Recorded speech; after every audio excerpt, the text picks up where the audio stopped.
Bonsoir. On va reprendre donc le Sefer Shmuel. Alors avant cela, une petite révision rapide de ce que l'on a vu les derniers chapitres pour replacer le contexte. Nous avons vu que David revient en Eretz Israël après que Shaoul soit mort. Et ce retour en Eretz Israël va entraîner plusieurs problèmes. Donc, contrairement à ce que nous aurions pu imaginer, ça c'est clair, David ne vient pas comme directement le roi d'Israël. Comme normalement, on attendait qu'il soit. Bien au contraire, il n'est que roi de Hébron, donc roi sur Yehuda, alors que Avner, le général d'armée, va faire en sorte que un des fils de Shaoul qui reste, Ishboshet, soit lui le roi du reste d'Israël. Ça va entraîner une guerre entre les deux parties, d'une certaine façon, avec des morts des deux côtés, en particulier la mort de Asaël, le frère de Yoav, cousin de Shaoul. Ce que nous avons également, c'est que les personnages des généraux, donc Avner du côté du parti de Shaoul, donc de Ishboshet, et Yoav du côté de David, jouent un rôle très important. Un rôle qui fait qui fait de l'ombre à leurs rois respectifs. Finalement, à l'intérieur même du parti de Shaoul, il va commencer à y avoir des problèmes. Ishboshet va suspecter Avner un petit peu de vouloir prendre la première place, qui n'était pas du tout son intention. Donc Avner s'en va, décide de faire la paix avec David et de ramener tout le peuple d'Israël à lui. Donc il y a une alliance qui est faite entre Avner et David. Suite à cela, Yoav qui l'apprend, sans que David ne soit au courant, Yoav tue Avner. Donc on a ici une situation extrêmement grave où Avner, qui a tout fait pour ramener le reste du peuple d'Israël à David, est tué par Yoav. David est dans une situation extrêmement complexe à ce moment-là, puisque ce qui peut apparaître évidemment aux yeux de tous, c'est qu'en fait, c'est David qui a demandé à ce qu'on tue Avner. Et donc ça met en péril le fait qu'il soit effectivement le roi d'Israël reconnu par tous. Donc ce que va faire David, et c'est ce qu'il avait fait auparavant également pour Shaoul lui-même, c'est qu'il va montrer une énorme tristesse extrêmement extrême dans la façon spectaculaire la façon de le montrer. Il va enterrer Avner, il va condamner gravement ce qu'a fait Yoav pour que surtout on ne dise pas que lui était derrière tout cela. Et en même temps, il va montrer une faiblesse, il va admettre sa faiblesse que par rapport aux fils de Tserouya, c'est-à-dire ses cousins, ils sont extrêmement forts, extrêmement durs, et qu'il ne peut pas aller contre eux. Ce qui montre ici une difficulté à l'intérieur même de la royauté de David. Alors, ce n'est pas comparable évidemment à ce qu'on a vu du côté d'Ishboshet, où Ishboshet est extrêmement faible, très très très faible, où il n'y a qu'un seul homme qui était un homme fort, c'était Avner. Là, ce n'est pas le cas, mais malgré tout, et ça va durer comme ça jusqu'au bout, ça ne va pas aller en diminuant, Yoav va jouer un rôle extrêmement important et dur à l'intérieur de la royauté de David, un rôle parfois utile, une aide très importante à David, ou parfois un rôle critique et un véritable contre-pouvoir à David parfois. Donc ça, c'est important de le savoir. Donc de fait, David, en tout cas, réussit malgré tout à ne pas couvrir ce qu'a fait Yoav. Donc il ne va pas chercher à dire Yoav a bien fait, bien au contraire. Il va critiquer ce qu'a fait Yoav ouvertement. Il va montrer que la mort d'Avner est quelque chose qui est très triste. Ça, c'est uniquement du côté de David. C'est-à-dire le risque ici du côté de David, c'est qu'on accuse David d'être à l'origine du meurtre d'Avner. Maintenant, que se passe-t-il après la mort d'Avner du côté de Ishboshet, donc du côté du parti de Shaoul? On imagine bien, puisque le seul homme fort, c'était Avner, eh bien, ça va entraîner une déroute totale du côté de Shaoul. C'est ce que nous allons voir. Je vais vous montrer le texte. Donc, vous pouvez prendre également vos livres, le Tanakh.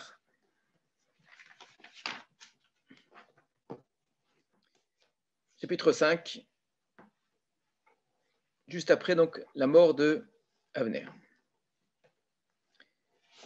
Encore une fois, le découpage en chapitres n'est pas nécessairement pertinent. Les versets qu'on a là correspondent tout à fait à une conclusion du chapitre précédent. Donc, Avner est mort, et plutôt que d'être un écueil vraiment pour la royauté de David en accusant David, c'est l'inverse qui se produit. David a tellement bien montré la défense de Avner et la peine pour la mort d'Avner, il va l'enterrer à Hébron, etc., que ce qui se produit, c'est finalement la meilleure chose que l'on pouvait imaginer pour David, c'est que tout Israël se rallie à lui.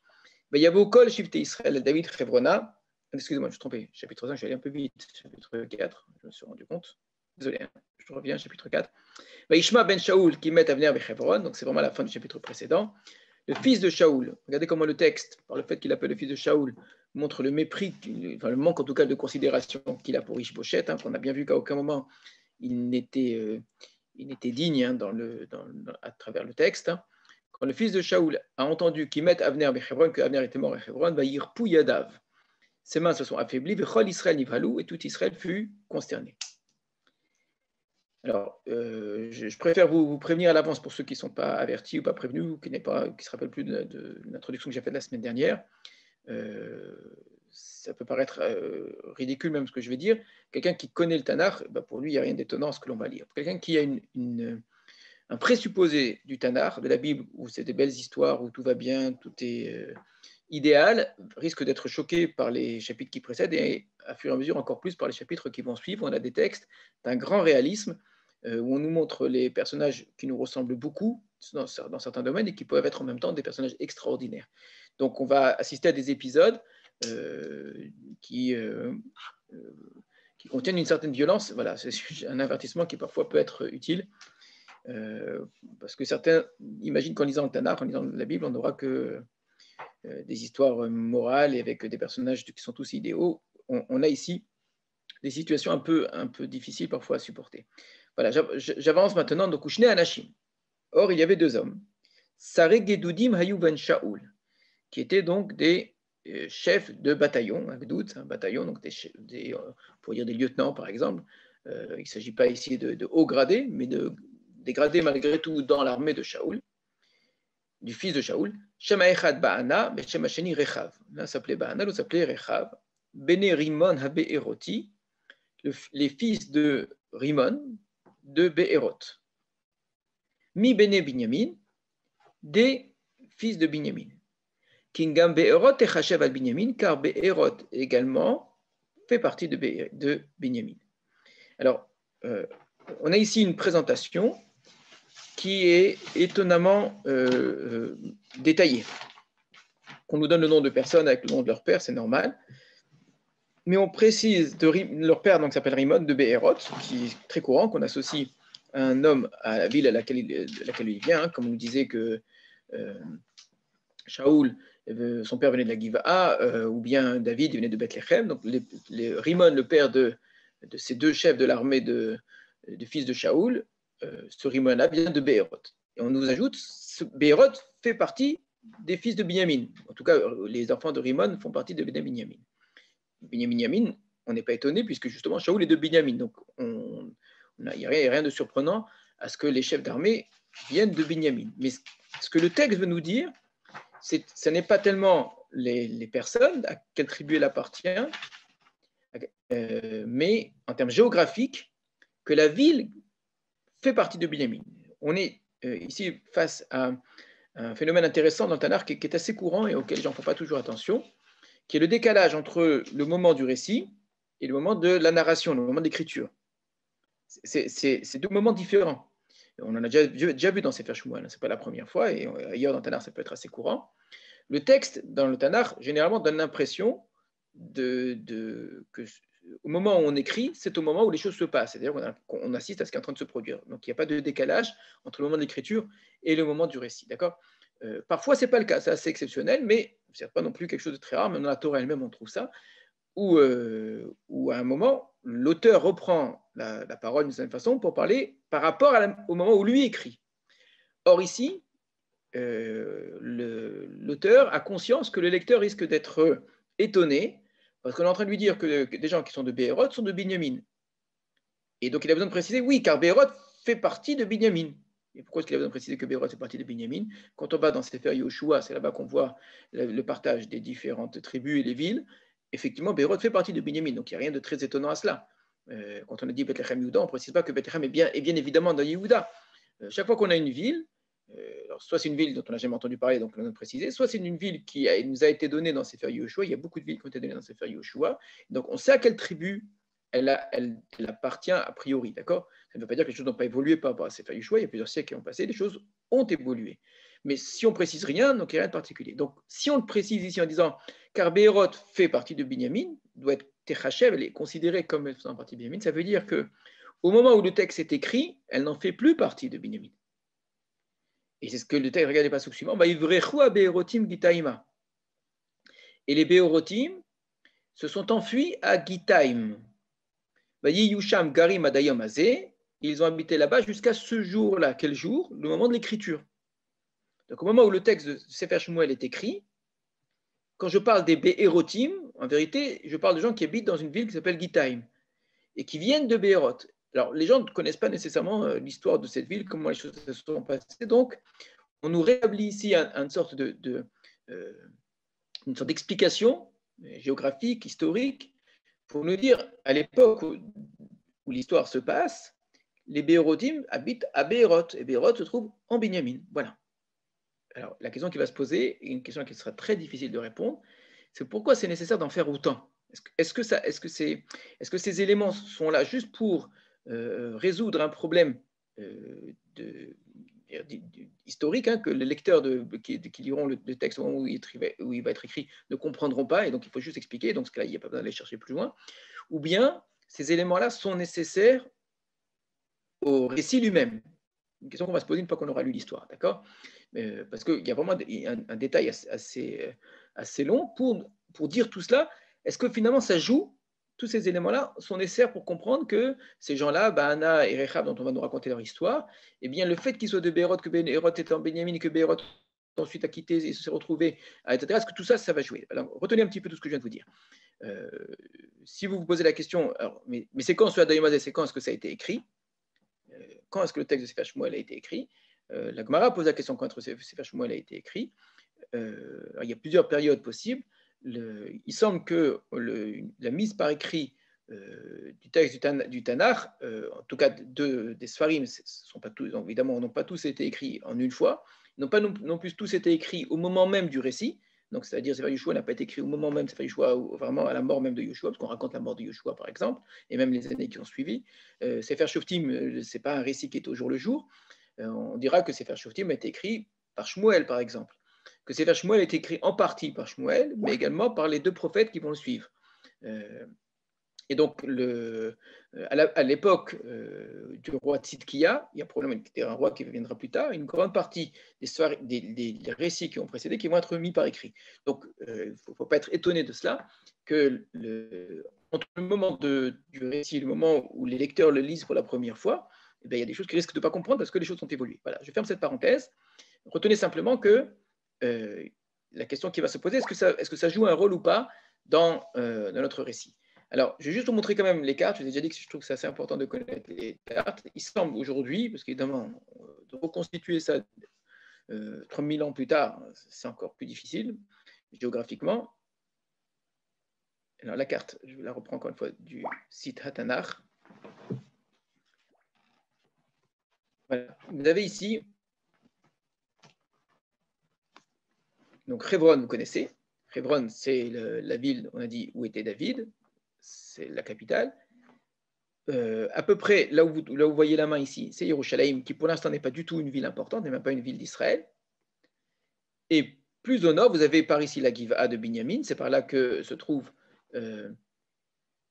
normalement la ville de Shaoul, et vous avez Béhéroth qui se trouve dans le territoire de Binyamin. Donc, à peu près, a priori, c'est là. On nous dit que les gens de Béhéroth ont quitté Béhéroth et sont allés à Gitaïm. Gitaïm se trouve ici, vous voyez, c'est à l'ouest. Vous aurez compris qu'en fait, Gitaïm est très proche du territoire des Pélishtim. Le territoire des Pélishtim, c'est le territoire qui, ici, est le long de la bande côtière, ici, de la Méditerranée. Donc, Gitaïm, d'ailleurs, ça ressemble à la ville de Gath, hein, qui se trouve chez les Pélishtim. C'est intéressant de se poser la question, pourquoi quand on quitte Béhéroth, on va vers les Pélishtim, sachant que les Pélishtim sont un ennemi d'Israël. Voilà pour quelques éléments de géographie sur lesquels on va devoir réfléchir plus tard. Alors, les réponses ne sont pas du tout évidentes, hein, puisqu'on a pas d'autres éléments que ceux que nous avons vus. On ne va pas en découvrir d'autres. On va devoir lire l'histoire, bien comprendre l'histoire et se poser la question, est-ce qu'il y a dans les détails qui nous ont été donnés un élément qui peut nous être utile. Il y aura peut-être un autre élément écrit ailleurs qu'il faudra rajouter, on verra le temps venu. Alors, je reviens à notre histoire. Donc, on a une petite parenthèse pour nous parler de ces deux hommes, retenez leur nom, Baana et Rechav, fils de Rimon de Béhéroth. Yehonatan ben Shaoul ben Necher Raglaim. Et Yehonatan ben Shaoul, donc Yonatan ben Shaoul qui était l'ami de David et qui est mort à la guerre, avait un fils qui était Necher Raglaim, ça veut dire boiteux, handicapé du pied. Ben Chamesh Enimaya Bevo Shemuat Shaoul Yonatan mi Israël. Il avait 5 ans quand la mauvaise nouvelle de la mort de Shaoul et de Yonatan était arrivée de Israël, de la vallée d'Israël, c'est là où sont morts Shaoul et Yonatan. Vatissa Ehu Omanto Vatanos, et sa nourrice l'avait prise, l'avait portée, elle s'était enfuie parce que les Pélishtim arrivaient. Et ce fut lorsqu'elle s'est enfuie en vitesse, en précipitation, c'est compris Pazon. Paul, il est tombé, il s'est mis à boiter. Ushmo Mephivoshet, et son nom était Mephivoshet. C'est une nouvelle parenthèse qui n'a rien à voir avec notre histoire. Vous voyez, c'est le deuxième point important. Alors, la parenthèse précédente était liée à l'histoire parce qu'il s'agissait d'expliquer qui sont Baana et Rechav dont on va parler, qui vont être les personnages dont on va parler dans notre chapitre. Par contre, on ne va pas du tout parler de Mephivoshet, le fils de Jonathan, mais c'est une nouvelle parenthèse qui va nous servir pour plus tard. Donc retenez-la. Autre élément intéressant, c'est que dans un même verset, vous avez deux mots qui sont rares, mais qui sont très liés, de manière totalement différente, Chovza qui est Chipazon et Pesach. Donc elle s'est enfuie, Chipazon, c'est-à-dire avec précipitation, et quand elle s'enfuit en précipitation, c'est la fête de Pesach, et on a mangé de la matzah, d'accord bien là, il est tombé, il passait et il est devenu quelqu'un de... passer à quelqu'un qui boite, parce que l'histoire, ça veut dire sautiller, d'accord, comme quand il marchait en sautillant. Voilà. Regardez d'ailleurs l'introduction, c'est intéressant, ils ont vraiment mis des parenthèses, parce que c'est entièrement une parenthèse, ça n'a strictement rien à voir ni avec ce qui précède, ni avec ce qui suit. C'est juste un élément qu'on nous apporte. Alors ça fait beaucoup de choses, je n'ai pas envie que vous mélangiez tout, simplement ce qu'on est en train de dire, c'est que dans le camp du fils de Shaoul, c'est une grande peur, il y a une très très grande peur, les gens ont très peur, et en particulier le fils de Shaoul, et on va nous raconter l'histoire de deux hommes qui appartiennent à ce camp-là, qui sont deux chefs d'armée. Voilà, je reviens au verset 5. Et les fils de Rimon de Béhéroth sont allés, Rechab ou Baana, ils sont venus à la chaleur du jour, donc vers midi, El Bet Ishboshet, dans la maison d'Ishboshet, Vehu Shochev, alors qu'il était couché, et Mishkav Atsaoraim, le repos de l'après-midi. En français, on dit il faisait la sieste. Donc, il faisait chaud et il faisait la sieste. La sieste, dans les pays chauds, vous savez, quelque chose d'assez courant, parce qu'il fait très chaud à cette heure-là, donc il se reposait. Et voilà que eux viennent ad toch habayit, jusqu'à l'intérieur de la maison. Lokre chitim, comme des gens qui achètent du blé. Vayakuhu el chomesh, ils l'ont frappé. Chomesh, c'est la 5e côte, encore une fois, comme la manière dont Asaël est mort, dont Avner est mort, c'est le 5e ici, pardon, excusez-moi, le 3e qui meurt de la même mort. Et Echav et Baana, son frère, se sont échappés. D'accord. Donc, ils se sont déguisés comme si des gens qui achetaient du blé, et ils l'ont tué. Donc, c'est un meurtre, ils ont assassiné le pauvre Ishboshet, qui, même si ce n'était pas un grand roi, c'est quelqu'un qui n'a jamais rien fait de mal. Donc, on ne peut pas lui reprocher d'être quelqu'un de mauvais ou quoi que ce soit, il n'a vraiment rien fait de mal, il était faible, sans plus, et le pauvre homme, voilà qu'il est assassiné. Donc, on nous a dit que le parti de Shaoul est déjà en situation de très grande faiblesse, hein, et voilà qu'à l'intérieur même de ce parti, après Avner qui a fait défection, voilà qu'on a ici deux des hommes de l'armée de Shaoul qui vont tuer leur chef. Et ils s'enfuient. On peut quand même se poser la question, pourquoi est-ce qu'ils ont dû se déguiser? S'ils font partie de l'armée de Shaoul, a priori, ils peuvent prétendre à pouvoir rentrer. C'est quand même assez étonnant. On avance. Vayavo Abaït, le texte répète la même histoire. Ils sont venus dans la Mishkavo. Il était couché dans son lit, dans la chambre ici de sa couche. Vayakuhu, Vayemitu, ils l'ont frappé, ils l'ont tué. Vayasiru et Rocho, ils ont enlevé sa tête. Vayikru et Rocho, ils ont pris sa tête. Vaylechu derecha Arava kol halayla. Ils sont allés tout le chemin de la Arava toute la nuit. Donc c'est un verset qui répète ce qui précède, mais en étant plus détaillé. Quel effet ça produit? Donc on nous dit, Vehena Baou, et eux sont venus à l'intérieur de la maison, comme des gens qui vendaient du blé, ils l'ont frappé à la 5e côte. Et Rachav et Bana se sont enfuis, et puis ils sont rentrés dans la maison. Il était couché sur son lit, dans le lit. Regardez, même à l'intérieur même du verset qui répète, on répète encore. Il était couché sur son lit dans sa chambre à coucher. Ils l'ont frappé, ils l'ont tué. Alors, généralement, le verbe Yakou veut déjà dire tuer, mais frapper en même temps. Yakou, comme dans le verset présent. Ils l'ont frappé, ils l'ont tué, ils ont enlevé sa tête, ils ont pris sa tête, ils sont partis, etc. etc. Il semble que cette insistance ici du verset essaye avec des mots, d'exprimer la grande surprise de ce qui s'est produit. C'est inimaginable. Regardez bien, c'est bien ça qui s'est passé. On ne s'y attend pas du tout. Que Yoav tue Avner, malheureusement, on s'y attend. Que Avner soit obligé, pour se défendre, de tuer Asaël aussi. Mais que les hommes de Shaoul aillent tuer le fils de Shaoul, ça ne s'explique pas. Et il nous dit, il était couché, il insiste bien, dans sa chambre à coucher, c'est un homme qui n'a rien fait. Alors, très souvent, on l'avait déjà vu avec Élie, par exemple, les positions des personnages sont un moyen qu'a le texte pour exprimer généralement une opinion sur le personnage, ou un état d'esprit du personnage. Un homme couché, un homme dans sa chambre à coucher, un homme qui fait la sieste, d'accord, à midi. On sent bien ici une façon de montrer à quel point cet homme-là est complètement incapable de faire quoi que ce soit. Il est roi, normalement, dans une situation de très grande faiblesse. Avner vient de mourir, il devrait, je ne sais pas, prendre des choses en main, faire quelque chose, etc. C'est de reconstituer, pas du tout. Qu'est-ce qu'il fait? Il fait la sieste à midi. Donc, on sent bien ici le côté un peu péjoratif de cette position-là. C'est un homme qui est déjà couché avant d'être mis à mort. Je vais presque dire qu'il est déjà mort avant de mourir. D'accord?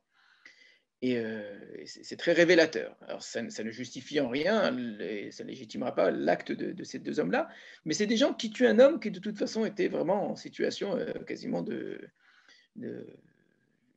autant on avait dit Shaoul, toute sa vie, c'est un suicide, il est mort avec un suicide, et bien lui, toute sa vie, c'est une longue sieste. Donc voilà, malheureusement, il ne s'en est pas relevé.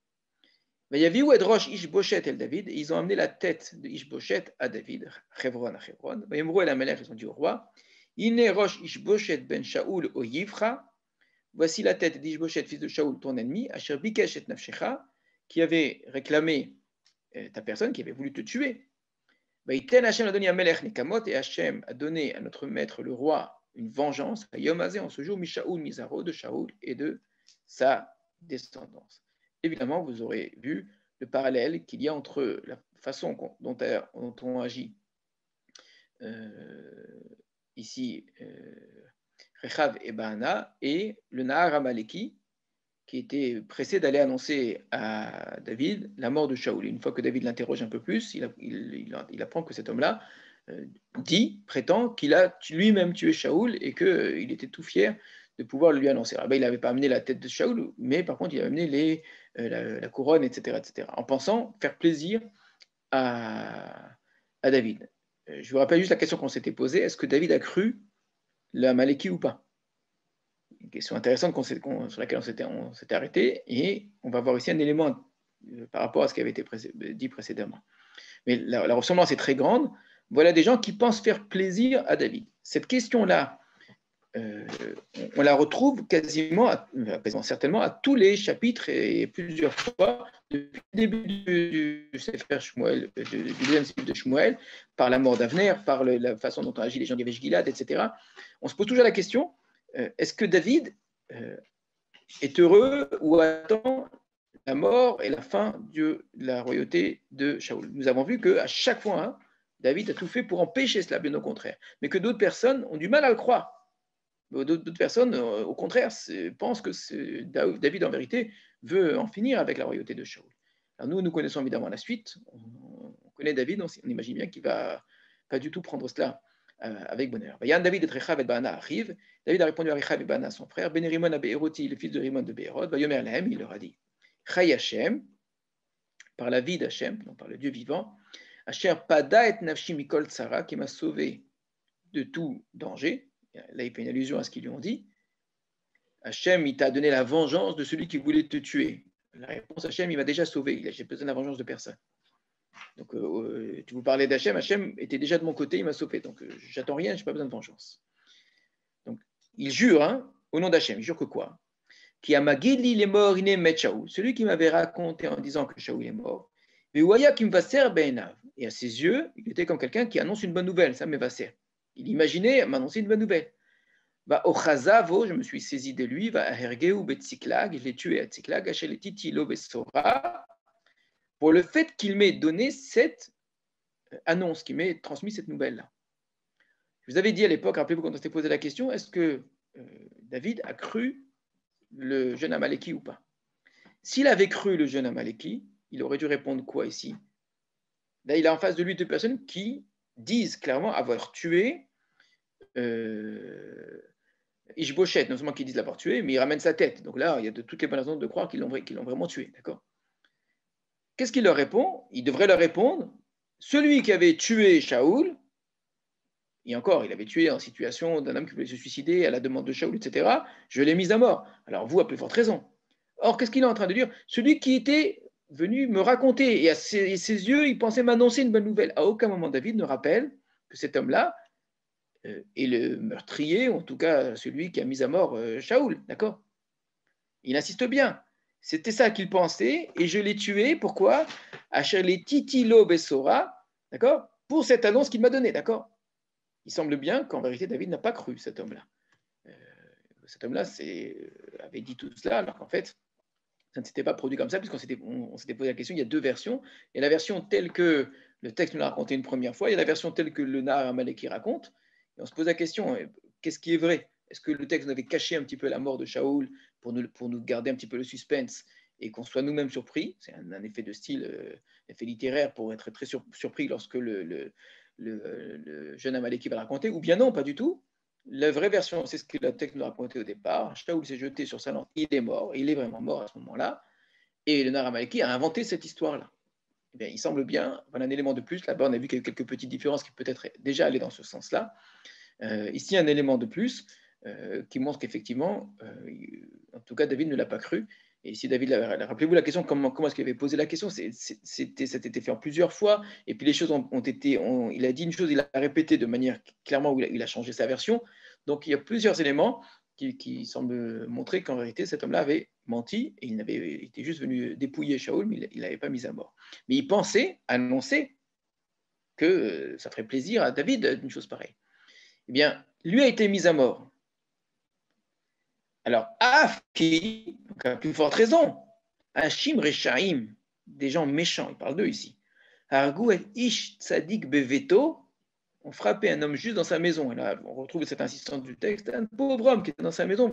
On n'est pas à la guerre. Al-Mishkavo sur sa couche.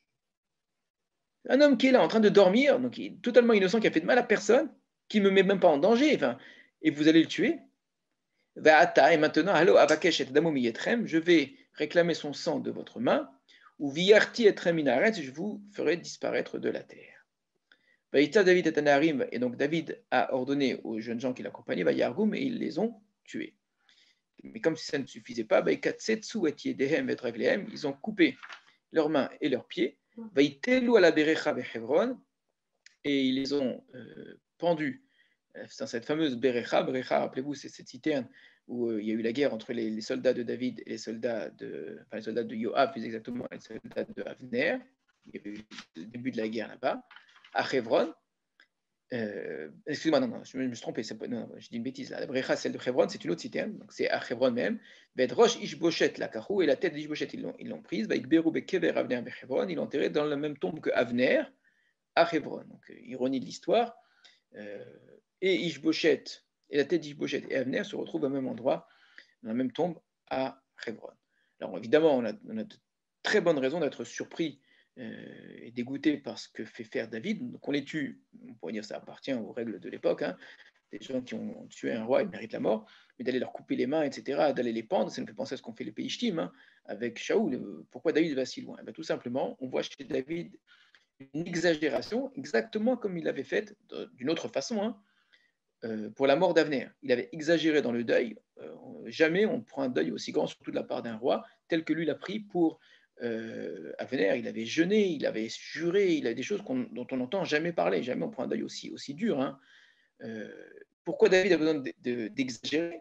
Parce qu'encore une fois, David a très peur que les épisodes qui se suivent les uns après les autres, hein, coup après coup, sont autant d'épisodes qui frappent la famille ou en tout cas le parti de Shaoul, et dont on pourrait très bien croire que c'est David qui est derrière tout ça et qui est l'instigateur de tout cela. Et David a très peur de cela, donc il a besoin de montrer que, surtout, on ne doit pas imaginer une chose pareille, donc on punit gravement, et il faut ajouter, il espère, vous voyez que ça n'a pas suffi précédemment, il espère par là que les gens aient peur et ne continuent pas ce qui vient d'être fait. Si les gens apprennent qu'en tuant le Ishboshet, eh bien, David était content, en tout cas n'a pas puni gravement, ça voudrait dire que David finalement est bien heureux de cela, et que si on veut faire plaisir à David, il faudrait peut-être aller exterminer tous les descendants de Shaoul. Et là, vous aurez compris déjà pourquoi j'ai eu la petite parenthèse qui précède. Rappelez-vous la petite parenthèse, on nous a parlé de Méphi-Boshet. Méphi-Boshet, un autre pauvre homme, on pourrait dire, un jeune homme, un enfant, hein, qui est le fils de Jonathan, l'ami de David. Si on a tué Ish-Boshet, il est évident que le prochain sur la liste, c'est Méphi-Boshet, c'est-à-dire que c'est le fils de Jonathan. Parce qu'une fois que Ish-Boshet est mort, le prétendant à la couronne du côté de Shaoul, eh ben, c'est le fils de Jonathan. Et donc il est en très grand danger, le fils de Jonathan, maintenant.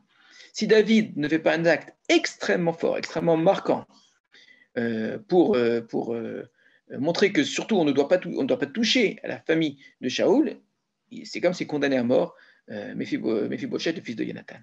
Donc c'est effectivement ce qu'il doit faire, et on va le voir par la suite. Il faut tout faire pour maintenant le protéger et l'amener chez lui.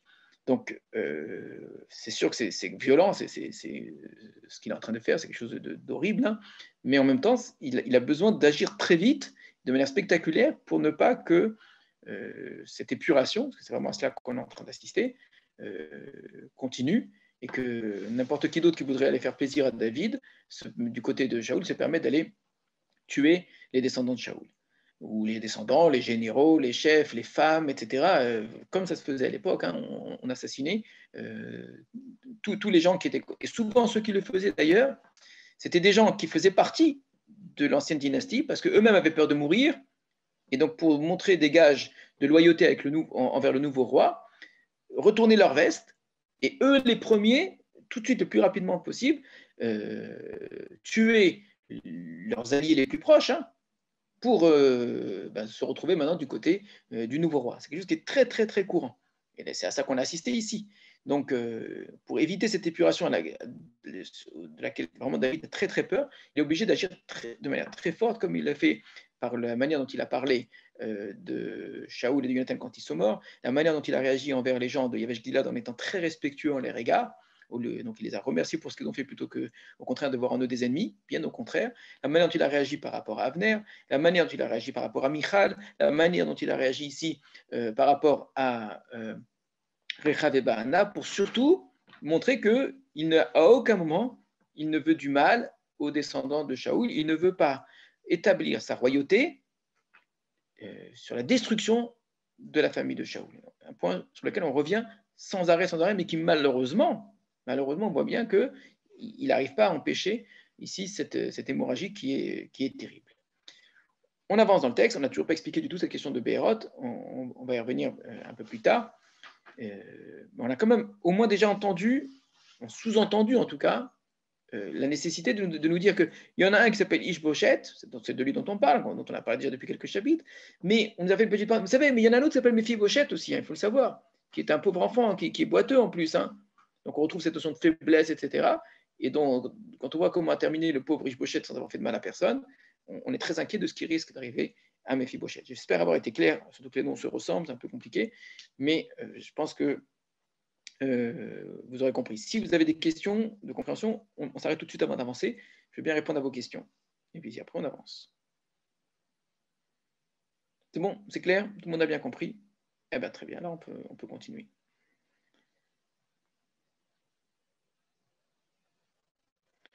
Chapitre 5. Donc, après la mort du remplaçant de Shaoul, de son fils, il y avait Kol Shifté Israël à David Hebron. Toutes les tribus d'Israël sont venues vers David à Hebron. David a bien montré qu'il n'avait pas l'intention de faire du mal aux descendants de Shaoul. Donc les gens n'ont pas vu là-dedans une volonté de diviser le peuple. Et donc finalement, il a réussi à rallier à lui tout le monde. Yomrou, il est mort. Ils lui ont dit quelque chose qu'on a entendu de la bouche d'Avner. Inenu atzmecha uvesarecha anachnu. Voici que nous sommes, atzmecha, nous sommes toi-même, uvesarecha et ta chair. Je n'ai pas compris pourquoi ils ont traduit ta chair et ton sang. Je ne sais pas du tout sur quoi ils se sont basés. Le mot etsem, c'est l'os, on pourrait dire tes os, mais dans le sens, on est ta propre personne. Mais ça, on est ta propre chair. C'est intéressant comme idée, une idée qu'on entendra plus tard dans la manière dont les rois vont se considérer. Qu'est-ce qu'un roi, ici, en tout cas pour David? On avait déjà parlé de ça au moment du moment où le peuple a voulu un roi, et Shmuel n'était pas du tout d'accord, et Dieu aussi l'avait très mal pris. L'idée de vouloir un roi, c'est quoi un roi? C'est une incarnation, regardez le terme Bassar, hein, au sens propre, c'est une incarnation de la nation tout entière. Ce n'est pas une incarnation de Dieu, ce n'est pas un représentant de Dieu, ce n'est pas Dieu sur terre, c'est extrêmement important comme idée. Le roi, ce n'est pas non plus l'homme le plus élevé de la nation.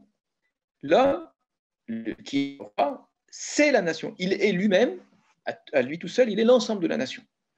Et donc, à travers son corps, s'unifie la totalité du peuple d'Israël. Donc, il n'est plus de Yehuda, il n'est plus de Binyamin, il n'est plus de rien du tout. Il n'est à lui seul tout Israël. Donc, la volonté d'avoir un roi du peuple d'Israël, elle est dans ce sens-là, et on le retrouve ici. On a besoin d'un homme qui nous incarne, dans lequel on se reconnaît.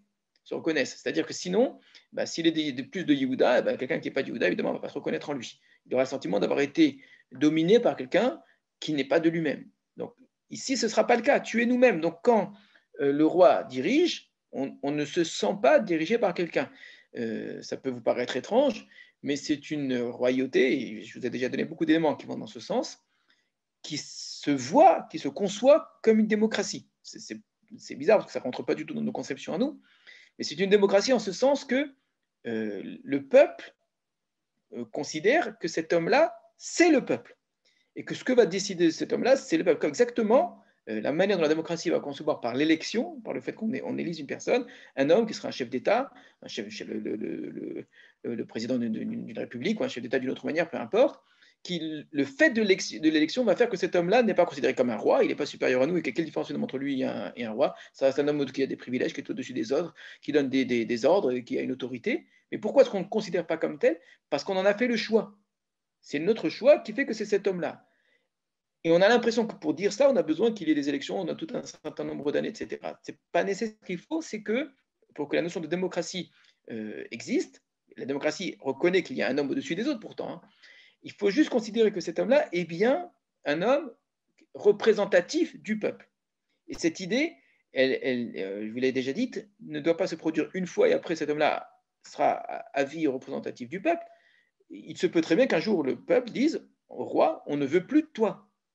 Donc on ne va pas répéter tous les 5 ans, mais du moment que tu es roi, très bien, on te laisse roi, mais si on considère que tu n'es plus notre roi, eh ben, tu perds cette autorité parce que tu n'es plus notre chair. Et à l'inverse, tu es notre chef qu'à la condition qu'on te considère comme étant nous-mêmes. Donc, regardez bien comment la royauté est vue en Israël. La royauté, à aucun moment, n'est une incarnation du divin, n'est même une sorte de représentant de Dieu. D'accord? Et pourtant, on insiste beaucoup, et par erreur, les gens disent la royauté d'Israël, c'est Dieu qui a voulu, il y a une onction, c'est un Mashiach, etc. Comme s'il y avait dans ce Messie, c'est la traduction du mot Mashiach, donc le roi c'est un Mashiach, c'est un Messie, donc comme s'il y avait dans ce roi obligatoirement quelque chose qui est de l'ordre du divin. C'est exactement le contraire. Le roi ici, c'est l'homme, c'est l'humain, c'est le peuple en vérité, qui est devant Dieu, qui doit diriger ce peuple-là, qui doit le représenter. Dans les domaines qui sont le sien. De la même manière que le Kohen Gadol aussi, c'est le peuple dans d'autres domaines qui sera celui du service divin dans le temple. Gam etmol gam shilshom, hier et avant-hier, biyot Shaul melech alenu, lorsque Shaul était encore roi sur nous. Ata hayita hamotzi ve'amevi. C'était toi qui faisais entrer et sortir, une expression pour parler de la guerre et d'Israël, le peuple d'Israël. Donc on le savait. À l'époque où tu étais encore général d'armée de Shaul, c'était toi alors, en vérité le grand, tout le monde le savait. Vayomer Hashem lecha et Hashem t'avait dit, Ata tiret ami et Israël, c'est toi qui seras le berger, qui va faire paître mon peuple Israël. Vata tiyele nagid, et c'est toi qui seras le chef sur Israël. Donc on entend à nouveau, on avait entendu de la bouche de la nécromancienne, on a entendu de la bouche d'Avner, que à l'époque où Shaoul était roi et qu'il poursuivait David, tout le monde savait qu'Hachem avait désigné David pour être le roi d'Israël. Et donc, kol ziknei Israël alameler, tous les anciens d'Israël sont arrivés vers le roi Chevrona, à Chevron. David berit bechevron, et David a scellé une alliance avec eux à Chevron, il finit Hachem devant Hachem. David les melech d'Israël, et ils ont oint David comme roi sur Israël, donc c'est une nouvelle onction. La première onction était une onction intime, cachée, à l'intérieur de sa famille, en ne l'ayant pas trouvé. Vraiment, rappelez-vous toute l'histoire de l'onction de David. Il y avait un côté comme ça, où on ne savait même pas où il était, on imaginait que c'était quelqu'un d'autre, quelque chose vraiment. David était quelqu'un qui était un jeune berger qu'il fallait aller chercher, alors que maintenant, c'est une onction qui se fait de manière publique. Et c'est pas le prophète qui fait l'onction, c'est le peuple ici qui fait l'onction. C'est-à-dire, nous te voulons comme roi. Et vous voyez de manière ici très claire, explicite, que c'est au moment où le peuple veut du roi que le roi est véritablement roi. C'est pas au moment où Dieu le nomme et le choisit. Donc on ne peut pas imposer au peuple, Dieu lui-même n'impose pas au peuple son chef. Donc on savait très bien qu'Hachem t'avait choisi, mais tant que nous, c'est ça que ça veut dire, mais tant que nous ne l'avions pas encore décidé, eh ben, tu n'étais pas notre roi. Maintenant, c'est le moment. Et avec ça se clôt l'ensemble de la première partie de ce livre-là. Je l'ai dit, le découpage en livre est faux. Après la mort de Shaoul, c'était la fin de l'histoire de la fuite de David devant Shaoul. Maintenant, on a eu l'histoire qui est le début de la royauté. La première partie-là, on va lui donner un titre tout simple, la royauté de David à Hebron.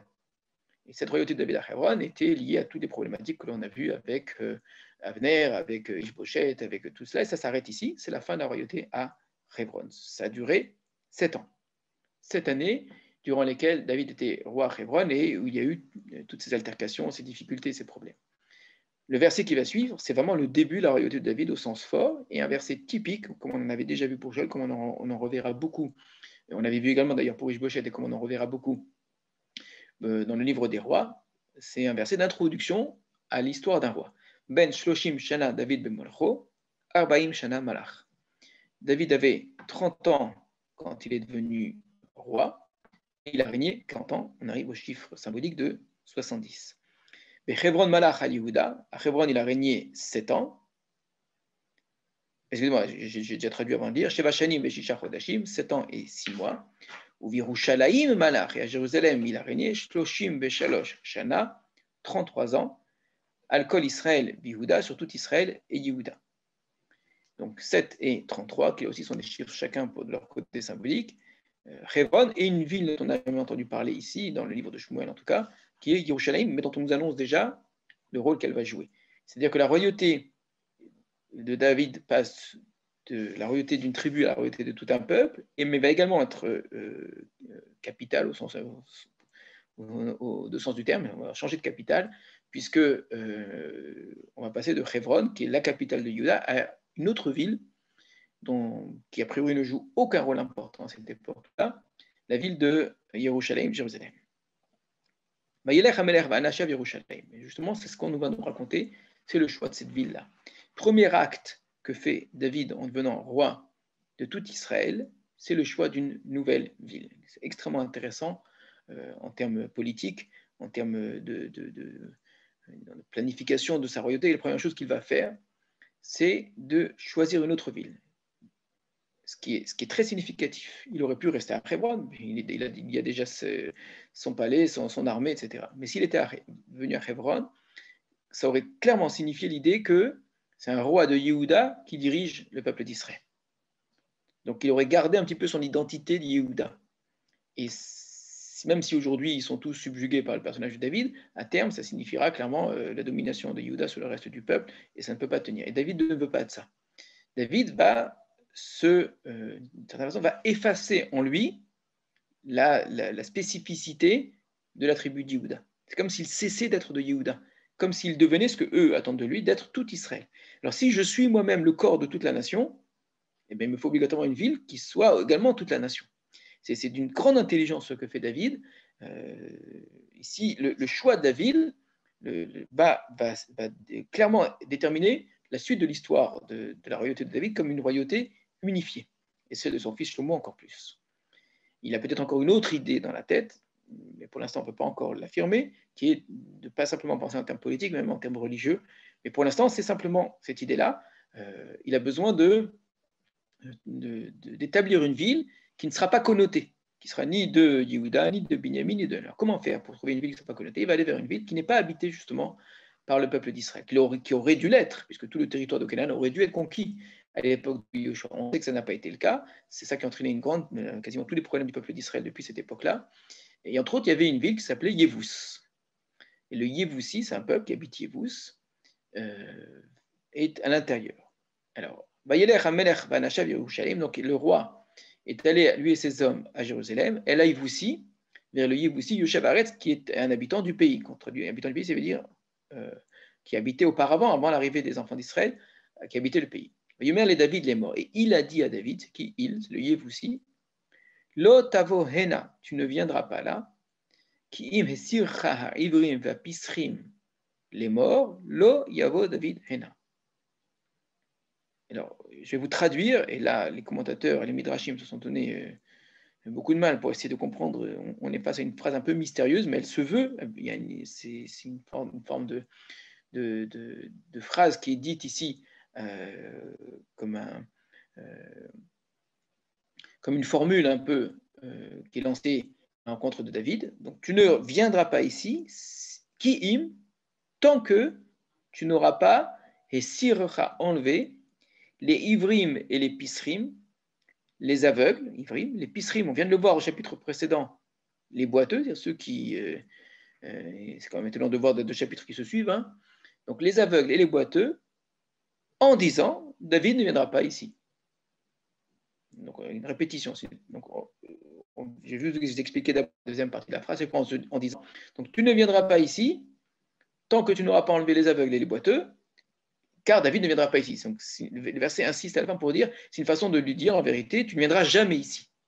Donc, c'est pas qu'ils sont en train de lui dire, tu sais quoi, si tu veux venir, eh bien, enlève comme si on pouvait imaginer qu'ils sont en train de lui proposer une solution pour pouvoir rentrer. Pas du tout. C'est une moquerie, en fait. Ils lui disent une chose qui est une façon de lui dire, que David ne viendra jamais ici. Alors, c'est quoi ces boiteux et ces aveugles? Alors, il y a plusieurs explications. Qui sont les boiteux et les aveugles? Alors, l'explication simple, c'est une façon de se moquer de lui, c'est-à-dire on va se battre à tel point que même les hommes qui ne peuvent pas se battre, on se battra jusqu'au dernier, jusqu'aux aveugles et aux boiteux, même eux iront se battre contre toi.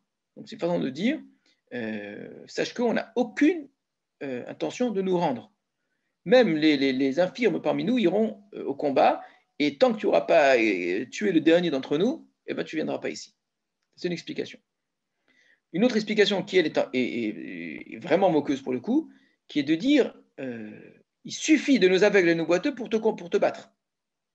Avec nos aveugles et nos boiteux, on pourra déjà te battre. Donc c'est pas tant que tu n'auras pas enlevé, c'est-à-dire on va se battre jusqu'au dernier, mais même façon de lui dire on est tellement sûr de nous, tellement fort qu'il suffira d'envoyer nos aveugles et nos boiteux. D'accord? Vous voyez, les deux explications prennent le sens aveugle et boiteux au sens propre, d'accord? Mais que ce soit dans le sens tu n'y arriveras jamais parce qu'on est sûr de nous, ou bien on se battra jusqu'au dernier. Maintenant, il y a une autre explication qui serait une explication figurée. C'est quoi les aveugles et les boiteux? Ce serait un langage utilisé par le Tanakh, et non pas par le Yevusi, pour parler des dieux, donc des idoles des cananéens. Ce qui voudrait dire, eux, évidemment, n'ont pas utilisé ce langage-là. Certains le pensent en disant qu'ils avaient une idole qui était aveugle, une idole qui était boiteuse. Ça paraît comme surprenant. Or, on trouve plusieurs fois dans le Tanakh que pour parler des dieux étrangers, on utilise un langage moqueur. C'est-à-dire, on change en réalité le nom des dieux et on utilise un langage qui est une façon de se moquer d'eux. Donc, les Ivrim et les Pistrim, ce ne serait pas le mot que les Yévoussi a utilisé, ils ont dû utiliser des noms de dieux, et soit les noms ressemblent au mot Iver et Pistéar, peut-être, soit, si ce n'est pas le nom qui ressemble, soit c'était au contraire une sorte de dieu avec un grand œil, je ne sais pas, qui voit les choses, et un autre au contraire qui exprime la vitesse, et pour se moquer d'eux, on disait au contraire les Ivrim et les Pistrim. Pourquoi ? Parce qu'on va avoir comme expression dans la Bible, effectivement, que pour parler des dieux, on va dire Enaim lahem velo yir'u. Ils ont des yeux, mais ils ne voient rien du tout. D'accord ? Ils ont des oreilles, ils n'entendent rien. Donc, pour parler des idoles, on a effectivement, dans le texte, dans Sefer Télim en particulier, l'idée que les idoles, on les attribue de la vue, du mouvement, etc., mais en vérité, sont tout à fait incapables. Donc, en vérité, ce sont des aveugles et des boiteux, alors que les gens les prennent pour des dieux. Donc, on a ici déjà 3 explications. Le Midrash va aller très, très, très, très loin, vraiment, pour aller comprendre ici. Les aveugles et les boiteux renvoient à nos ancêtres, nous, le peuple d'Israël. L'aveugle, parmi nos ancêtres qui étaient aveugles, c'était Yaakov. Non, excusez-moi, c'était Yitzhak, je me suis trompé, désolé. Yitzhak qui était aveugle quand son fils Yaakov est venu prendre la place de Esav. Et le Piséach, le boiteux, c'est Yaakov qui était boiteux. Donc tu ne viendras pas ici tant que tu n'auras pas enlevé l'aveugle et le boiteux, c'est-à-dire Yitzhak et Yaakov. C'est quoi cette idée-là ? Le Midrash ici va proposer une explication assez étonnante qui justifie en fait en même temps la raison de l'habitation des Yévoussim aussi longtemps à l'intérieur du peuple d'Israël de manière aussi paisible. Comment se fait-il que les Yévoussi, en plein centre du pays d'Israël, continuent à y habiter sans être inquiétés ? D'accord ? Réponse, il y avait une sorte de contrat, d'alliance entre le Yévoussi et nos ancêtres, Abraham et Yitzhak. En vérité, c'est pas avec Yitzhak et Yaakov, c'est pas avec eux, mais avec Abraham lui-même, puisque Abraham avait fait une alliance avec Avimelech, le roi des Pélishtim, et il avait dit dans l'alliance, les nini ou le nerdi jusqu'à mon fils et à mon arrière-petit-fils, etc., que chacun respectera l'autre. Et là, il y a quelque chose qui est intéressant dans l'idée, c'est que c'est au nom de cette alliance-là qu'on ne pouvait pas faire la guerre aux Yéboussis. Ce qui pose problème dans ce Midrash, le Midrash évidemment on a tout en fait conscience, c'est qu'il n'y a aucun rapport entre le Yéboussi et le Pélishti. Si déjà il y a une alliance, ce n'est pas avec le Yéboussi qui habite à Jérusalem, c'est avec les Philistins qui habitent chez les Philistins au bord de la mer. Donc c'est intéressant de voir tous ces liens-là, l'aveugle, le boiteux, Yitzhak, Yaakov, l'alliance, etc. Sauf qu'on ne peut pas parler des mêmes personnes. Et donc le Midrash va s'autoriser ce que seul un Midrash peut faire, c'est que les Yévoussim en question sont en fait des Pélishtim qui habitent à Yévous et qu'ils ont profité de l'alliance pour aller habiter au centre même. Ça va quand même un peu loin, vous comprendrez que je ne pense pas qu'en termes de pshat, en tout cas, on puisse retenir cette explication. Ça ne paraît évidemment pas être le pshat, c'est extrêmement intéressant en termes d'idées, que ce sur quoi peut-être on doit entendre quelque chose de la part du Midrash, c'est qu'il y a des alliances qui ont été contractées de manière non autorisée avec certains peuples et que des peuples ici profitent de cette alliance-là. Et donc, il faut ressortir en disant tu ne peux pas te permettre. D'accord ?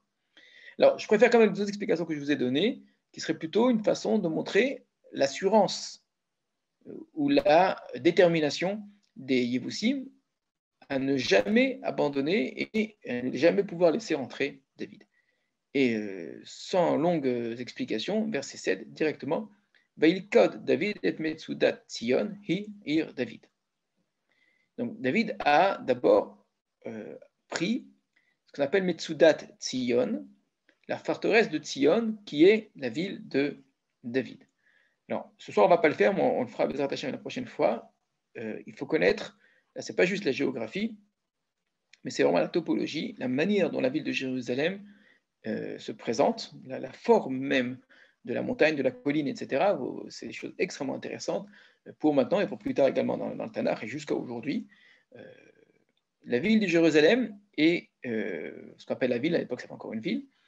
On a une sorte de montagne qui, sur un côté de la montagne, s'allonge, comme une forme de langue, comme ça, qui fait qu'on a une montagne, je ne vais pas dire double, hein, mais dont on a un sommet qui est plus élevé que l'autre partie, mais il y a une partie qui est plus longue et qui est une sorte de deuxième sommet de la montagne. D'accord ? David, ce qu'il prend, c'est d'abord cette deuxième partie-là. C'est ce qu'on appelle Tzion. Alors, par la suite, Tzion, Jérusalem, vont devenir l'un équivalent de l'autre. À l'origine, non. Tzion ne fait pas partie de cette partie qui est plus élevée, qui est Yevus, la ville de Yevusim, qui est Jérusalem.